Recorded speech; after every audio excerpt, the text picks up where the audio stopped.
Importante lang sa akin, buo ulit tayo. Nang nasa daan na sila Rafael ay tinanong ni Danica kung ililigtas talaga sila, na agad namang sinabihan ni Randy na sa sandaling pa yan siya magdududa ay nakatakas na sila. Inamin naman ni Moises sa Pangulo na hindi na niya inaasahan na tutulungan niya sila. Tinanong ni Danica ang tito niya kung ano lang mangyayari dahil panibagong kaso na naman kay Moises, na agad namang sinabi ng Pangulo na wala na silang ikakaso sa binata dahil sila General Arevalo ang kumidnap sa kanya, na hindi nila yun i-report sa mga pulis maging sa media dahil kapag ginawa nila yun ay sila ang masisira, lalo't pati si Danica ay kinidnap din nila. Hiniling ng dalaga na iuwi na siya sa papa niya dahil gusto na niyang makita, pero sinabihan siya ni Rafael na hindi pa pwede. Tinanong naman ni Moises kung kumusta sila Mang Estong at Grace, kung ligtas sila, na agad namang tumango si Rafael, kaya nakahinga na lang maayos ang binata. Agad silang dumiretso kung saan nagtatago sila Mang Estong, na agad silang nagyakapan nang makita nila ang binata. Agad tinanong ni Grace kung anong ginawa nila kay Moises, na agad namang sinabi ng binata na hindi na yun mahalaga, na ang mahalaga sa kanya ay maayos sila at buo na ulit sila. Nagpasalamat si Grace kay Rafael dahil tinupad niya ang pangako niya, at nagpasalamat din si Moises sa Pangulo dahil hindi na niya pinabayaan ang kanyang pamilya. Kunento ni Mang Estong na may dumating sa bahay nila na mga tauhan ni Jaime, na buti na lang ay binalaan sila ng Pangulo na umalis dahil kung hindi sila nakatakas ay siguradong sila ang gagamitin nila General Arevalo para pigain nila si Moises. Pinakilala naman ng binata si Danica, na agad tinanong ni Grace kung sinaktan din siya, nang umiti pang sinabi ng dalaga na subukan lang nila, na agad ding nagpasalamat si Mang Estong kay Danica sa mga tulong niya kay Moises. Giniit naman ng dalaga na umpisa pa lang ay alam na niyang inosente si Moises, pero napalpak yung plano nila dahil pinigilan ni Jaime. Binili naman sila ni Rafael na doon muna sila pansamantala dahil mas ligtas sila doon.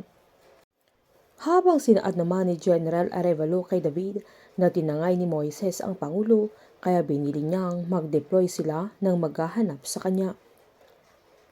Habang aligaga si Divine nang dumating si Rafael, na agad nagpasalamat ang Pangulo dahil pumayag siyang sa rest house niya muna magtatago sila Moises hanggang matapos ang lahat. Giniit ni Divine na okay lang yun sa kanya, na ang inaalala niya ay napakadelikado yung ginawa niya, na dapat inutusan na lang niya ang kanyang mga tauhan. Pinaliwanag naman ni Rafael na baka magputukan at magpatayan sila kung sila ang uutusan niya, at ayaw na niyang may mamatay pa dahil sa lihim ng kanilang pamilya. Tinanong naman ni Divine kung sa tingin niya ay mapapaniwala niya si Jaime, na agad namang sinabi ng Pangulo na ang mahalaga sa oras na yun ay ligtas na sila Danica at Moises. Pinaliwanag naman ni General Arevalo na hindi dapat ma-involve sa paghahanap sa Pangulo ang mga hindi nila kaalyado, na agad namang tinanong ni Dr. Harvey na papaano kung maunahan sila nila Moises at Danica na magsumbong sa mga pulis o sa media, na agad namang sinabihan ni Jaime na sa palagay ba nila ay mapapaniwala nila ang mga pulis at media sa sasabihin nilang statement kung sakali, na agad namang tinanong ng Vice Presidente na posible bang hindi ganoon ang nangyari, na hindi naman nakasagot si Jaime. Pinaalalahanan naman ni Rafael si Divine na hindi lang siya ang nasa panganib kundi pati sila ni Felicia, na agad namang sinabi ni Divine na alam niya ang bagay na yun, sabay tinanong niya kung ano na ang gagawin ni Rafael. Sa pag-uwi naman ni Divine ay nadatnan niya sila Justin at Felicia, na agad tinanong ng binata kung okay lang siya, na nagpalusot naman si Divine na pagod lang ito.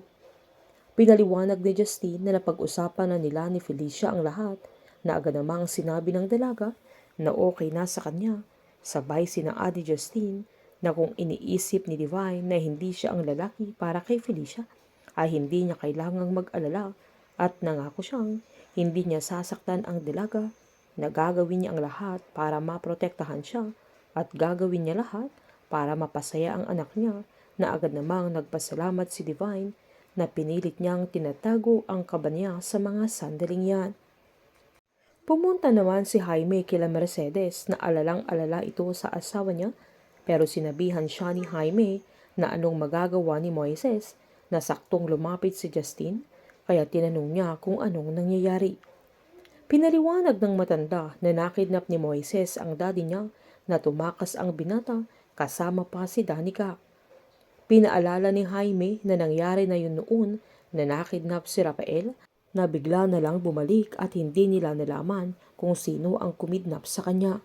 Giniit pa ni Jaime na nangyari na naman ulit, kaya tinanong ni Justin kung anong point ng lolo niya, kaya galit na sinabi ni Jaime na pinaglalaroan sila ni Rafael na agad namang umangal si Mercedes at sinaad niyang hindi yun magagawa ng asawa niya, na agad tinanong ni Jaime si Justin kung ano sa tingin niya at sinaad ng binata na kayang gawin yun ng daddy niya, lalo't lagi siyang pinapagalitan kapag dinidiin niya si Moises na kinagulat ni Mercedes sa sinagot ng kanyang anak.